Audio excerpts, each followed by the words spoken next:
British public sector workers feel like they are in a hold-up, hearing your money or your life over pension reforms. They say the government's proposal to lengthen their working lives while taking more off paychecks is just not right.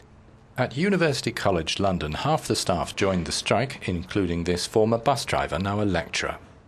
Work which we have already done is now having some of its pay tugged away, which is very close to theft, if not actually literally theft. But this is part of a much wider package of moves by the current government, supported, unfortunately, largely by our employers, to attack, undermine, reduce the funding of public services across the country. Downing Street calls the current model unsustainable. Unions say the reform would make people work longer, earn less and pay more for worse pensions.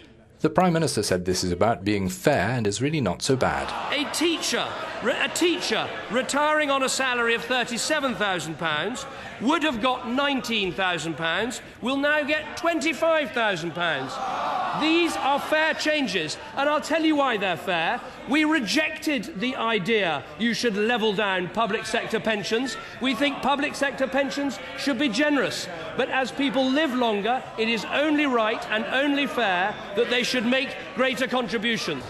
The strikers object to the government's plans, like using pension investment for big building projects to help boost an economy bitten by the Eurozone crisis by sapping public sector wage power. One of the issues, and there are many, is around the contribution increase. And public service workers, nurses, paramedics, community workers, dinner ladies, they're being asked to pay 50% more into the pension scheme. It's a 3% pay cut. But none of the money goes into the pension scheme to deal with people living longer or to maintain their pensions. Every single penny, £3 billion, is taken out of the pension scheme and handed over to the Treasury so that they can deal with the deficit caused by the banks and the failure of the banking system.